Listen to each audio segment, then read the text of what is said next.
lucrative business in Nigeria. Imagine saying your grandchildren when they kidnap. By now, your soldiers for don't scatter Nigeria. How come on, man?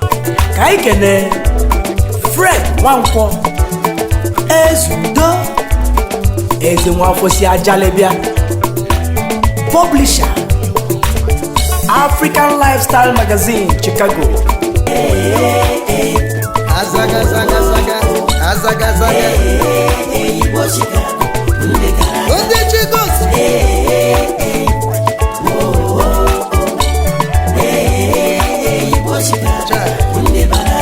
No, I want any.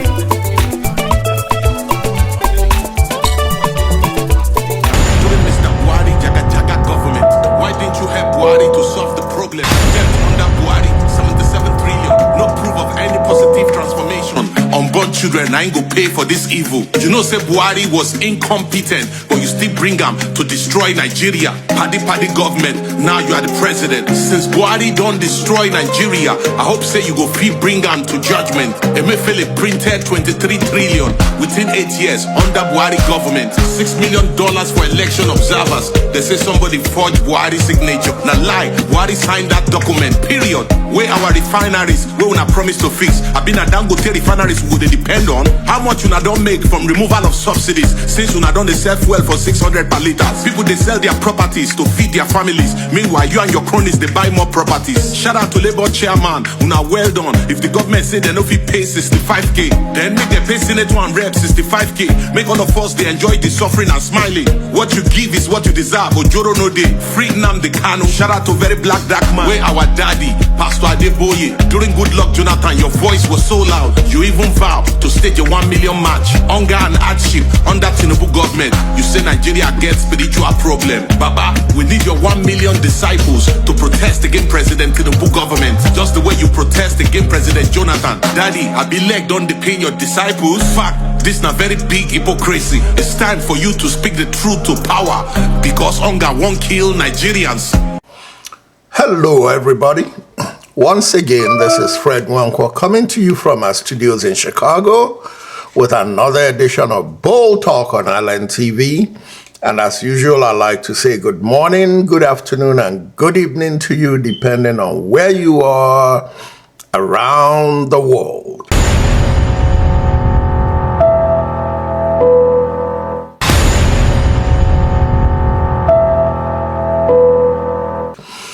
Today, we're going to talk about a potpourri of Nigeria's contradictions and atrocities, and also those Nigerians from all 36 states, no tribe is excluded, those cabal-pocketed Nigerians who defend the evil of the place called Nigeria. And I'm going to be doing the talking. Besides my own commentary on it, I'm going to bring in third parties. And one of the main things that I've always dwelled on is the fact that the Igbo story in Nigeria, because of all the stereotypes, it's better told by non-Igbos that are amongst the progressive population of Nigeria.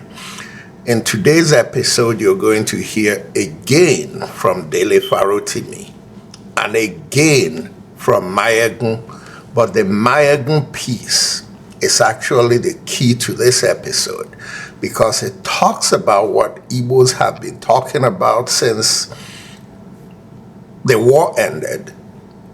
And many Nigerians have written it off as they're always talking about the same thing. And because of where our country is today, the crossroads that we're at, it seems like these thoughts are finally gelling. And Nigerians are becoming more open-minded about the history of our country, and the cabal plot against southeastern Nigeria could not be told any better than Maiyegun presented it in this episode. So stay patient. It's a long episode, but stay patient so you could hear every segment of the message. Why do I keep dwelling on this Igbo marginalization thing in Nigeria? I do because many Nigerians like to sweep it under the rug. Many non-Igbo friends of mine are sick and tired of me talking about it. I understand that. But the fight for the soul of Nigeria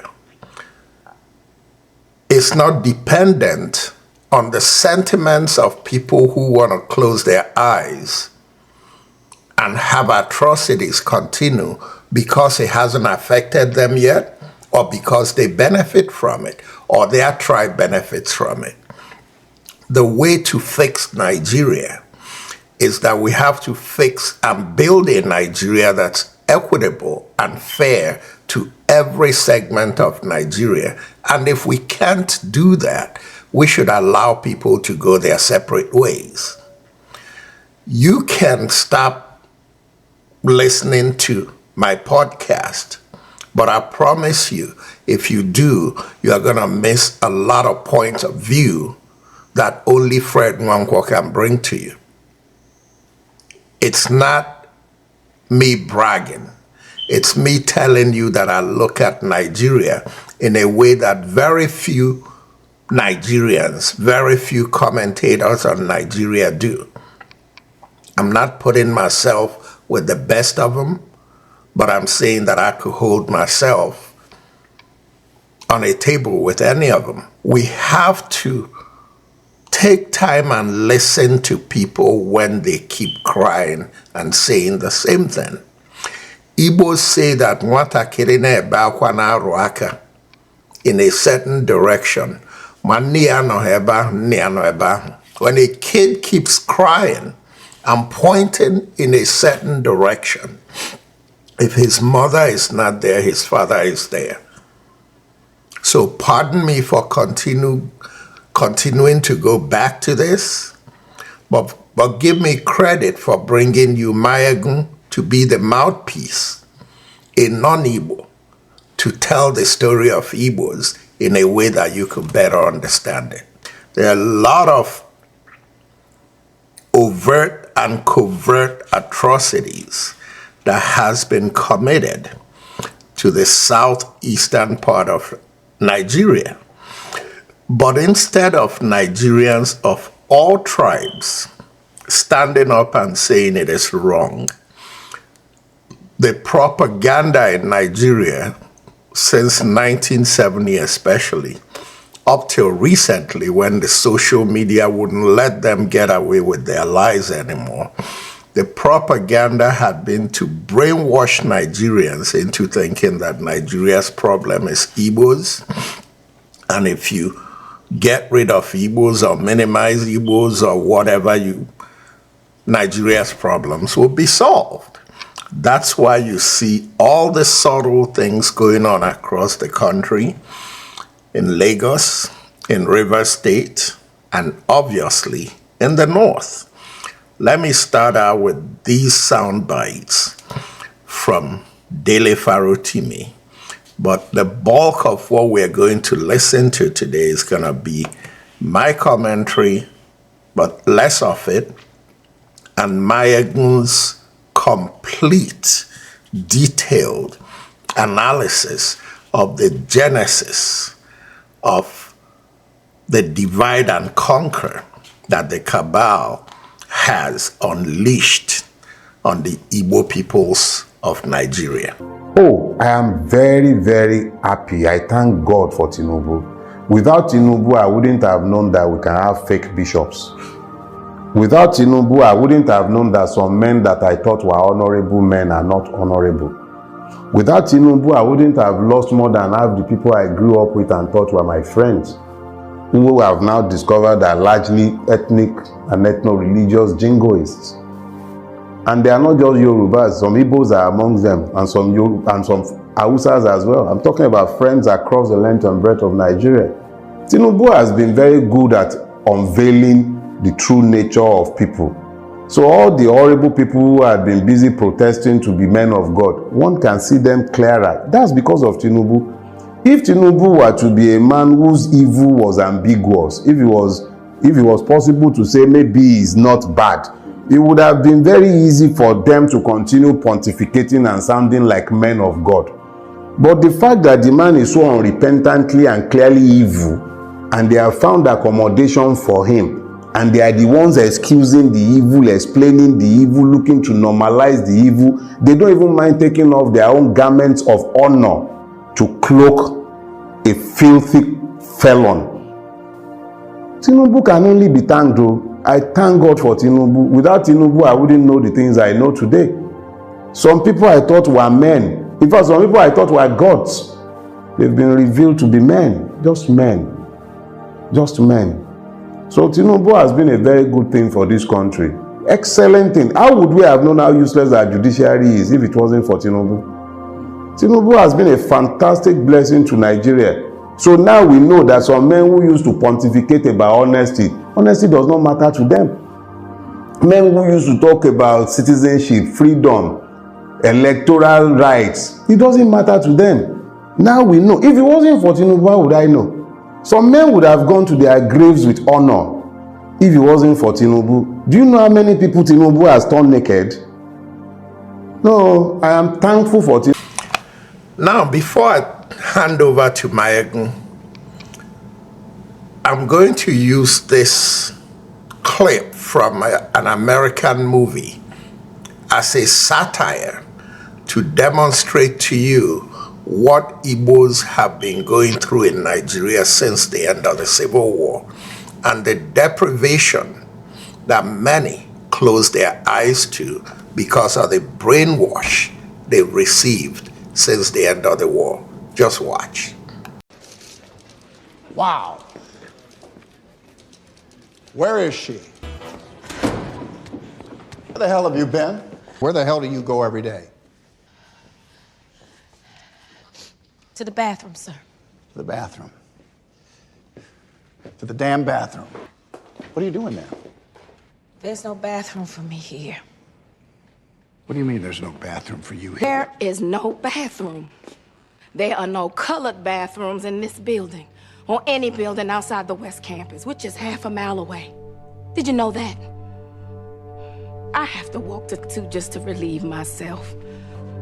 And I work like a dog day and night, living off of coffee from a pot none of you want to touch.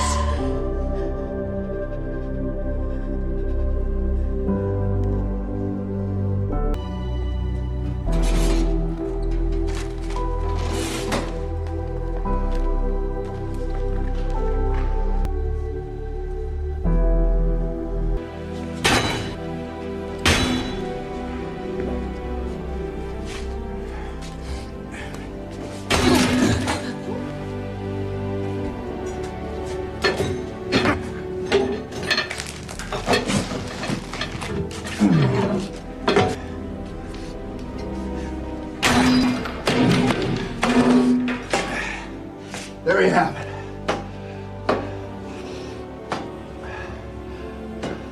No more colored restrooms. We may belong to different races, have different colors. We may speak different languages and follow different religions.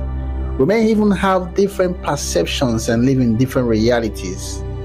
But we all live in one world and belong to a single humanity. Yes, folks. We come from different tribes, but we belong to a single country and a single humanity. And until we decide to go our separate ways, our consciences should jointly prick us to try and think about the other person when we see atrocities being committed by our government against the other person.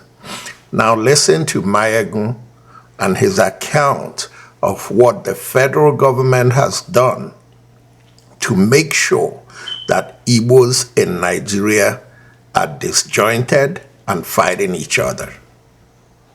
Just watch. because too often you hear Nigerians say, Igbos are this, Igbos don't like each other. Listen to the genesis of that quote-unquote hate of Igbos against one another. But there are some certain things that are going on, okay? And there's also, certain things going on. The first one is that after the Nigeria genocidal war, okay, of 1967 to 1970, the political class, the Fulani ruling class at the time, they came together. And in their political solution to that Nigeria, no part of Nigeria will be bold enough to break up or attempt to want to break up from Nigeria in the future. So they started with the Igbos. So they started redrawing the map through the creation of state. They started redrawing the map of the eastern part of Nigeria, okay? Because you see, the Igbos, they were major ethnic group in Nigeria as a whole, okay? And they are major ethnic group in the eastern part of Nigeria, but there are many other ethnic nationalities there. Somehow, the criminals in Nigeria, through the, through their propaganda machine after the genocidal war, so they redrew the map and they started cutting the Igbo communities, Igbo towns, Igbo cities, and all of them that they could cut off. They started cutting them off out of the heartland of the Igbo land. So they started cutting them to other border states. But at the time, some of us who followed this, we initially thought they did that to reduce them in outlook. Okay? And then, for the horror of the civil war, there are so many other, including this Anyoma, Asaba, and few places where the Igbos were indigenous to, because of that civil war and the horror of it. Many of them had to deny their connection to the Igbo. They had to deny their Igbo link totally. Even though they couldn't drop the language, they tried to dilute it, not to sound Igbo, not to share you get. Until the 80s, 90s, when some of them are now kind of bold enough to start naming their children or start giving their children Igbo name. But they were denying that because it was so horrible, right? The war, the genocide, to the point that the atrocities of the Biafran soldiers too, who carried out attacks on some of the communities that were like border towns and all of that. They carried out attacks on them for supporting the federal troops. They said they were like informant to the federal troops. To the federal troops, to the same border town people, the federal troops also are attacking them, killing them, because they believe that they are like informants for the Biafran army. It was horrible. Those who survived those horrible period, some of them, their only solution was to deny their link to Igbo. Just in case if anything goes wrong again, they can easily say, no, we are not Igbo. No, we are not Igbo. Nothing to do with Igbo. Igbo, stay away from us. So some of you may not understand this when you see them online denying their Igbo link. But apart from the online madness, they know who they are. That's one of the damages of the Nigerian civil war. When they said there is no winner, there is no vanquish, it was to continue the war and keep everybody divide and rule. But that's all we thought they were doing. We didn't know that some of these communities too, they were cut off from the Atlant Igbo land because of the mineral resources embedded under their lands. So they turned them to minorities in some other conjoined together tribes and ethnic nationalities called states in Nigeria. So they turned them to minorities in those places. Because if the Igbos are going to break away from Nigeria, they would have to live with nothing. It's an impression that Igbo land is landlocked. They had that campaign until now. Guess those who were promoting the campaign of Igbo land being landlocked? The people that are landlocked, like Niger, like Chad themselves. But they are the ones who are controlling the oil blocks. Many of the supposed oil explorations that should be added to the names of states like Abia, Imo, Anambra, what's the other one? I think partly Enugu. But whenever they are talking about oil exploration in Nigeria, they talk about the Niger Delta. And guess what? Before this division, the people, the leaders of the Niger Delta and the rest of them, they were all together in what was then the eastern region of Nigeria. The politics was between them. The betrayals between them, the whole thing that the politics caused between them, back then they were all together. They were fighting, just like what we had in Yoruba land. You know? But yeah, they succeeded in trying to make them believe that the reasons why the Igbos want to dominate, they actually made them believe that the Igbos want to dominate the non-Igbos in the eastern Nigeria. And with the instances of, what do you call it, disagreements among them and all of that, they were able to kind of amplify that to say, you need to be very careful of the Igbos. So they are coming for your oil. And it's just, I think it was last year, some Igbos who are on this platform, some Biafrans themselves, they were acting surprised that the largest deposit of liquid natural gas, LNG, in Nigeria today, that puts Nigeria on the top of liquid natural gas, the gas that you are using for your own cooking, the gas that they are converting into your CNG, comes from Igbo land, Imo State. That's where you have the largest deposit of LNG in Nigeria. But they made them believe that they didn't have, they were looking for Niger Delta crude oil, when they have the abundance of the same crude oil scattered across the same Igbo land. This entire southern Nigeria is like, you know, awashed with this crude oil that, you see, if you dig anywhere in southern Nigeria, you will see crude oil. The depth is just going to be different to the others. It is everywhere there. But they made an impression to say the reason why the Igbos want to take the Niger Delta with them is because of their oil. And there are actually some Igbos who believe that. No, the reason why Nigeria don't want the Niger Delta to join us is because of the crude oil. What do you want with their crude oil? What do you want? Because the impression in Nigeria is that the Igbos will suffer daily. But recently they kind of discovered that they won't. No part of southern Nigeria deserves to suffer anything.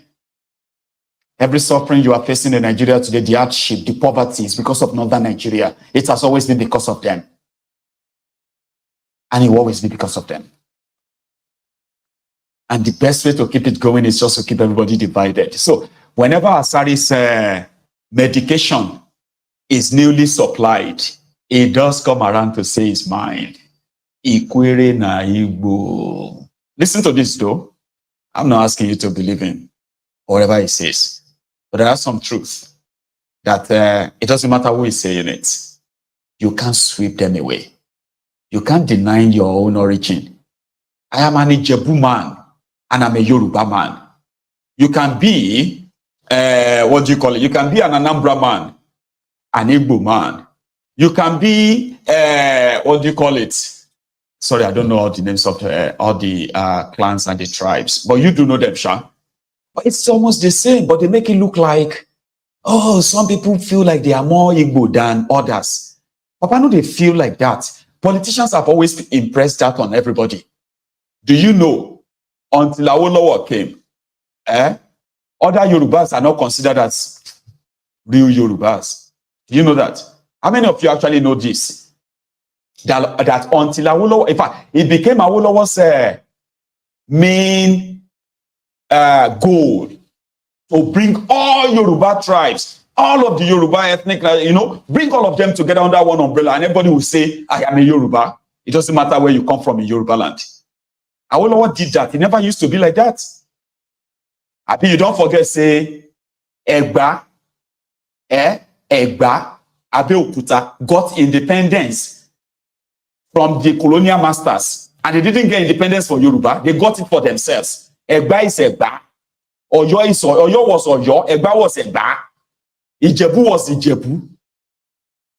It was Awolowo who came and brought in all of the tribes together. No minority, nothing. When you have a government of the people, your policy covers everybody. Awolowo's policies educated the people who are today leaders in Warri, in Delta State, where they call Delta State.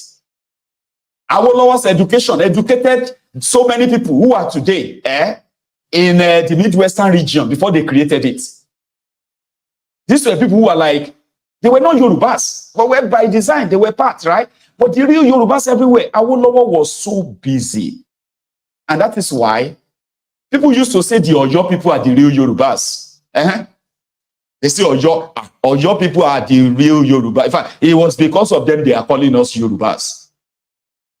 So what is wrong with you? Because in reality, right, as time changes, people kind of now know that except the political class, the elite, they keep you divided that way to rule you. If you are smart enough, right, you will discover that every Igbo is Igbo. Every connection you have to the Igbo land makes you Igbo. But politicians want you to know that, no, you are not Igbo.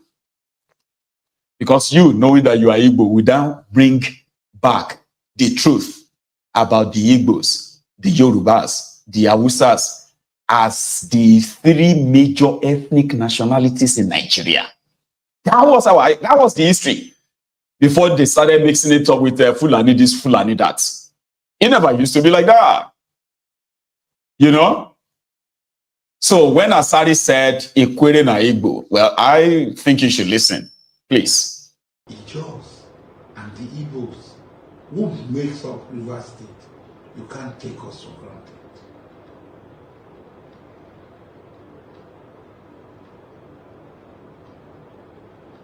So the River State Igbos are denying they are not Igbos. They are Igbos. Yeah. How can you say they are Benin? Where say they are Benin? What language are they speaking? Benin language. What name are they answering? Is it Bunwa? Is this Oba Bunwa?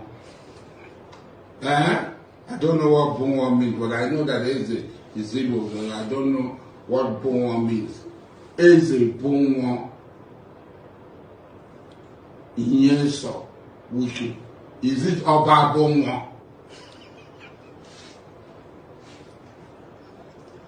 The people that do not know their identity.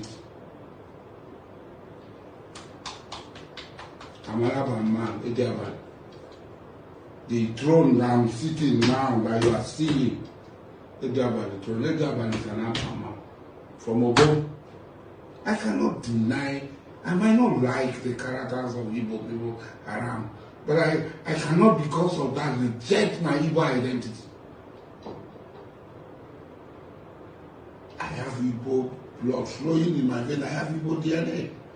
It's a Bunwa, it's not Oba Bunwa.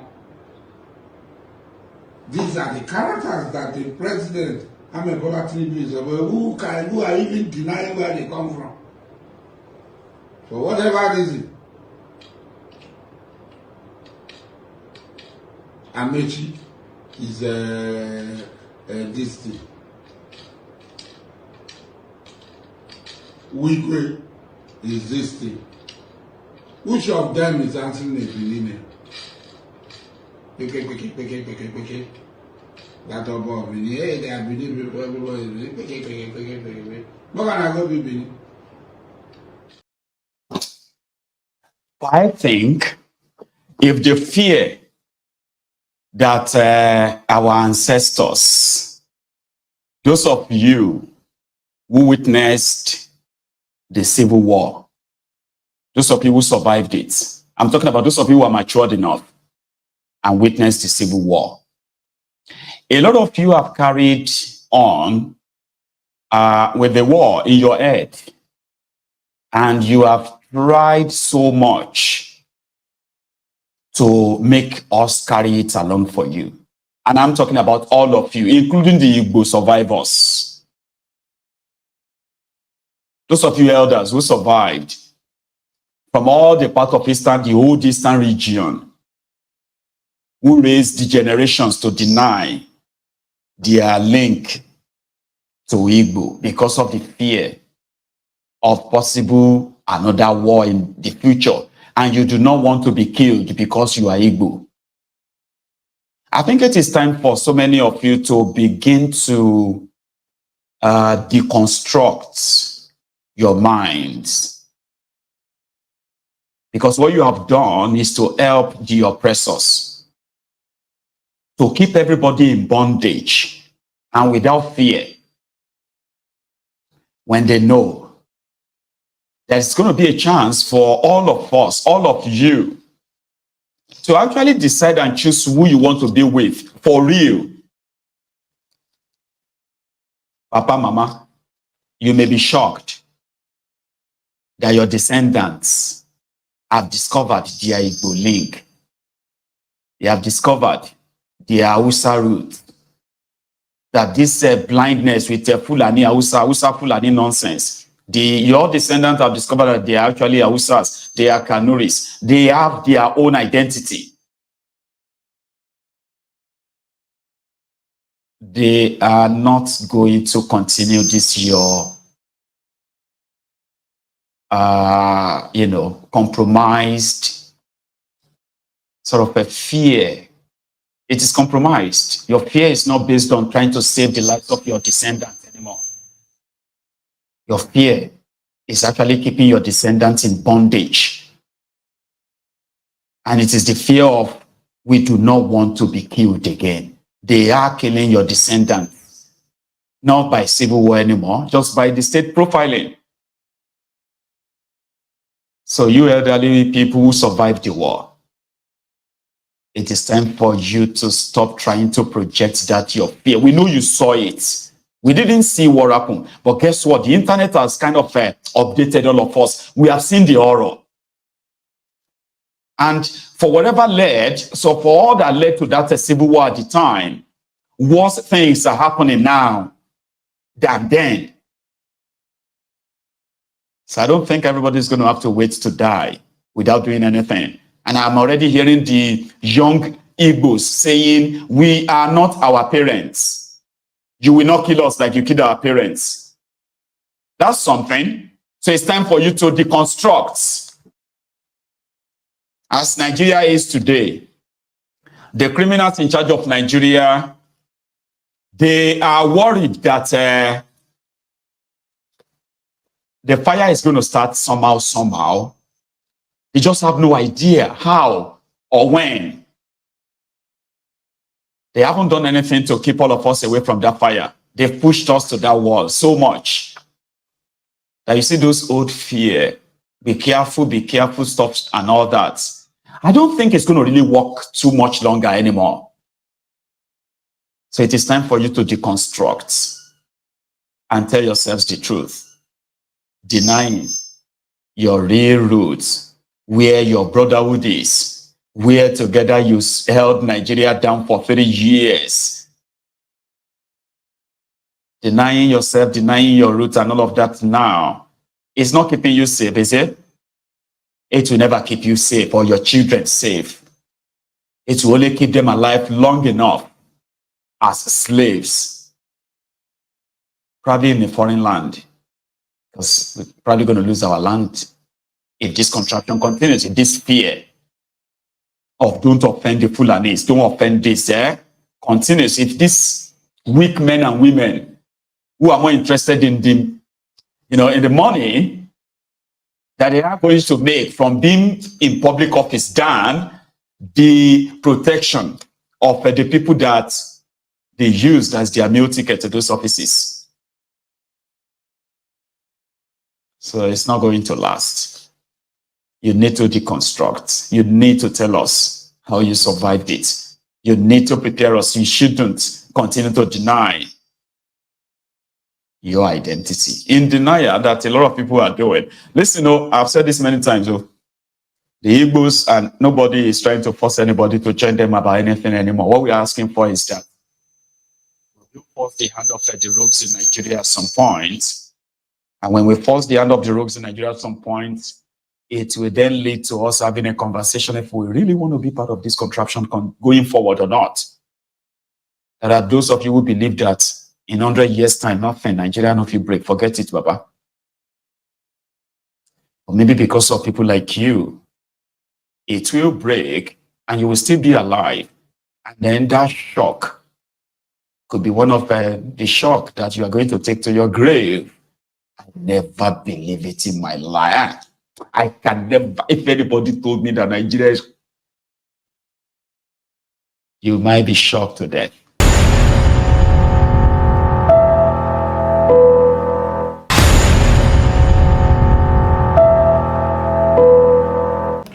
So there you have it.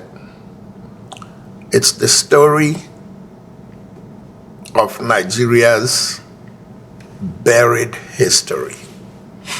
The lies that we've been told, the history we are deprived to learn in the classrooms, the history and the stories of the Civil War, the atrocities of the pogrom in the North in 1966 and 1967. What led to the war? What really led to the war? All those things are the reason we keep on killing ourselves while the rich ones are never killed and they benefit from the chaos. Ladies and gentlemen, once again, this is Fred Wanko coming to you from our studios in Chicago with another edition of Bold Talk on Island TV.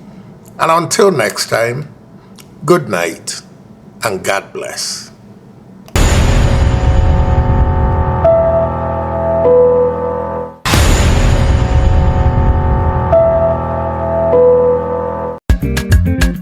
This is the history of Nigeria. One step forward, two steps backwards. Now listen. Oyibo go, then Balewa come.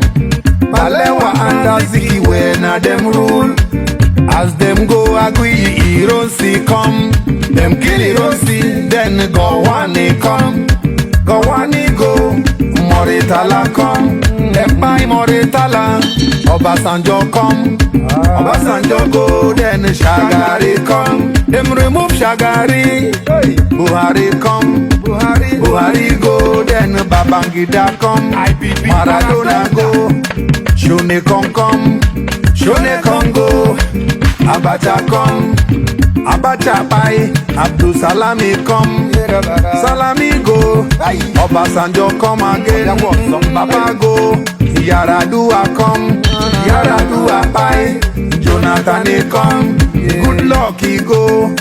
Buhari come again. Buhari go. Jagabani come.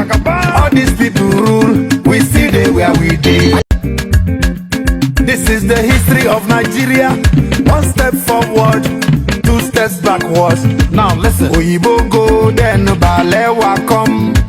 Balewa and Azikiwe na dem rule. As them go agree, Ironsi come. Them kill Ironsi, then Gowani come. Gowani go, Moritala come. Them buy Moritala, Obasanjo come. Obasanjo go, then Shagari come. Them remove Shagari, Buhari come. Buhari go, then Babangida come. Maradona go, Shone come. Shone Congo, Abacha come. Abacha buy, Abdul Salami come. Salami go, Obasanjo come again. Baba go, Yaradua come. Yaradua buy, Jonathan come. Good luck he go. Buhari come again. Buhari go. Jagabani come.